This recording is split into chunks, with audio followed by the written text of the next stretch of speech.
What's up, Clean Cut Crew? Welcome back to another episode of Tower of God. Today we are doing episode 57.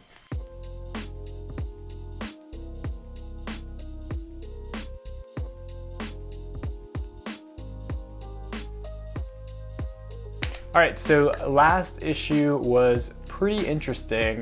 We had a lot going on. We had a kind of like foreshadowing of or I guess a hint of how strong rankers are with the battle between Yu and Ren.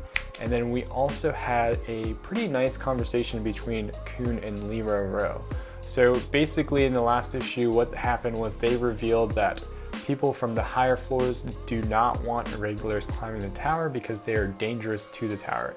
So in some way, shape, or form, the higher ups are kind of manipulating what's going on in the tower, possibly to kind of like maintain the power of the tower. Not really sure exactly how that works at this point in time, but maybe I'll know in a few issues. But yeah, let's get into this episode. All right, Tower of God, episode 57. We have Yu and Lira Ro walking, tap, tap, tap. They're walking down a big hallway. Finally, it's the last test for the regulars, but this crop of regulars were all good. I don't really want to drop any of them. Maybe I've gotten too close to them. Ha ha ha ha ha. Director, yes? The dangers to the tower that you mentioned before, are there any among these regulars? Lira Ro asks. Hansu pauses, Yu Hansung pauses. Mr. Ro, do you know when they began these types of tests on this floor? Lira Ro responds, no. The tests here used to be similar to the tests on other floors. The administrator's chosen representatives tested the regulars Hedon chose. The more complex this test format was implemented after Fantanium appeared.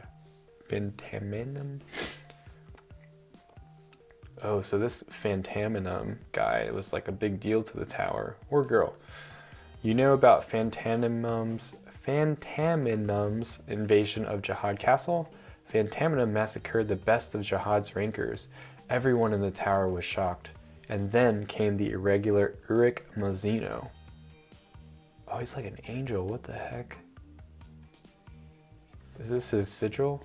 He had monstrous power and quickly became a powerful influence. The group he formed, Wolf Hike Song, is so strong that even the great families fear him. Oh, it sounds like he's like a Griffith character from like Berserk, like Band of the Hawk. Through these incidents, the great rulers of the tower realized that their precious tower could be brought down by others. Ooh, okay, we are right on this. If individuals who were unsatisfied with the towers or individuals with mysterious powers were to enter the tower, the balance of power could tip. If the malcontent minority becomes stronger than the ruling elite, the tower's peace will be shattered by chaos. Eventually, the rulers made a decision. This guy looks like the guy that follows Rachel around. Here at this place where the regulars first take the test, they would weed out those who posed a danger to the tower and keep them from continuing. We say we are testing their talent to see if they are worthy, but their real purpose is to keep the tower from chaos. Oh, gotcha. So we're like right on the dot. In other words, this is the seawall to prevent the tsunami that can shake the tower. Oh, okay, so I feel like Yu Hansung, I gotta say his name a couple times so I can remember it, he wants to stir things up in the tower. Maybe he feels like he's tired of like the status quo of like, or like the zeitgeist of like this era, and maybe he just wants to change things. So it's kind of interesting that he's trying to stir up the tower, or maybe he's trying to prevent things from happening. But I think in the last issue he talked about something with the tsunami, so maybe he's trying to change things in the tower. But I really like how they mentioned the two other irregulars. I don't really like that idea, Lira Ro responds. Is it helpful to the tower to sort out those who might be dangerous of the rulers of the tower? A sea without waves is no longer a sea. It's just a pond, isn't it? So rather than facing a slow decay, isn't it better to live fighting the waves? Oh, that was actually kind of deep. He smiles. Okay, he definitely wants to change it. Mr. Lee Roro, yes? If you don't like it, you can quit. Ooh, okay, weird response. Even without you, the test floor will carry on unabated. Lee Roro. I wonder how new Lee Roro is to this position. Now, let's get to work. Let's sort out the dangerous ones. All right. So it's kind of like backwards of Hunter x Hunter, where they're trying to find people who are worthy. They're finding people to eliminate and letting everybody else who can go up the tower. Okay, we got Shibisu, Hats, and Nak. They're all kind of sitting in a Hunter x Hunter-like conference room. Actually, more like Star Wars conference room. All right, Bam and Baby Rack are sitting. Kun arrives. Turtle, Rack says. What took you so long? Hurry up. Kun replies, I told you, I went to find a way to get Rachel into the next round. Rack responds, yeah, right, I know you went to poo. You're just too embarrassed to admit it, aren't you? Want to die, crocodile? Kun says. Bam says, so did you find a way? Kun replies, yes, I did. And you must have pooped. Rack thinks to himself, but I'm still uncertain. First, let's see how this goes. Good afternoon, regulars. This is Lee Roro. Starting now, I will announce the regulars who passed the final position test. Dub. The lights shut down. Somebody gulps. Flash! A screen turns on. Successful candidates for the final position test are Fisherman, Dorsey, Xianhua Hong.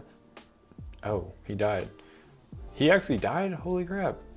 Blarug, Anak Jihad, Spearbearer, Akar Young, Rack Wraithrazor, Pericule, Alexei Amigo Shars, Shibisu Hat, Narai Sionwu, Kun Aguerrero Agnes, Michelle failed because she's got injured, Levin, oh I guess the sniper's still here, Bam, and Fonsekal Lar. That's the first time we heard his name. Oh, everybody looks relieved. Oh my gosh, failed and injured. Bam looks sad. Slam! What's this? Why am I out? Our team beat the test. How come I'm not in there? You don't agree with the results? Of course not. Why did I fail, huh? As I said, the teacher's score are also factors. That's bull! Quit the nonsense and change it. I passed. You know how hard I tried on the last test. You coffee addict! Oh snap. His stomach rumbles. He looks up, walks forward. He's got cool shoes. Oh no. He raises his hand. Huh? Okay, Mr. Merch, if you don't agree with the results, prove that you're talented enough to pass the test right here, right now. What? How can I? It's easy. You just have to make it off this platform without going crazy. What? What? Crack! Arg, damn it, my shoulder! You bastard! Arg, damn, my legs! Arg, my balls? Oh shit. Pericule, help me, Pericule! Oh, Mr. Pericule, do you disagree with the results as well? No way! I totally agree. I don't know what's wrong with him, Pericule says. Oh, okay then. Pericule? You bastard. What happened to the Spearbearers Revolution? Damn you, Pericule, I won't forget this. You traitor, I won't die alone like this.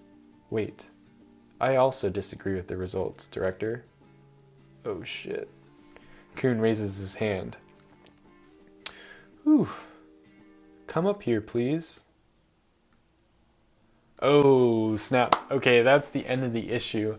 So, looks like we were correct on kind of like the dynamics of the tower so far. I'm sure it's going to become a lot more complicated than that, but Yu Hansung's intentions are a little unclear at the moment, but it does seem like he's just kind of trying to instigate something, so hopefully he's not okay with the status quo, because that would make an interesting story. But this issue was kind of interesting, like the fact that Lee Ro was being told all of this seems kind of like he's very new to the floor and new to the position, but there's not really a way to confirm that right now unless I missed something like in the past issues. But it's kind of cool. Kun seems really confident about finding a way to help Rachel kind of like climb the floor still, so we'll see where that goes from here. But what did you guys think about Yoon's speech towards Lee Ro about the tower's dynamics? Kind of like the system that the higher-ups created and how all these people are trying to climb the tower even though the system's kind of rigged in a sense. So what did you guys think of that? I'm curious. So yeah, comment down below, let me know what you thought on this issue, and I guess I'll just see you guys in the next one. Peace!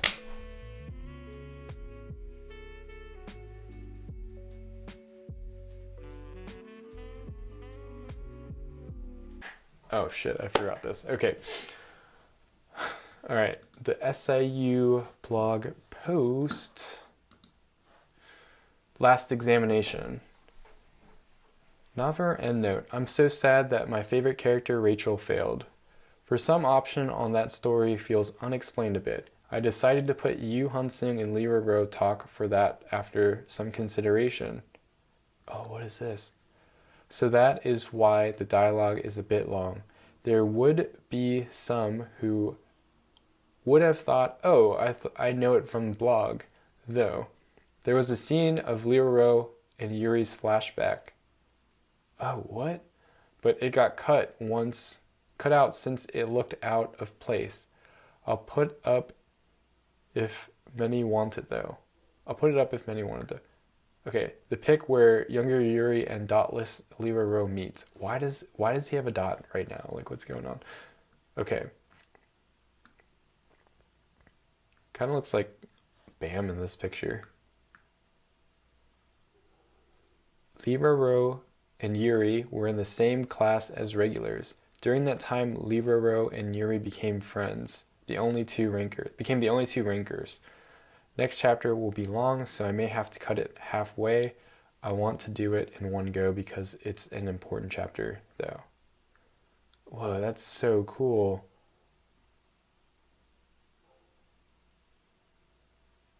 They look so young. That's so crazy.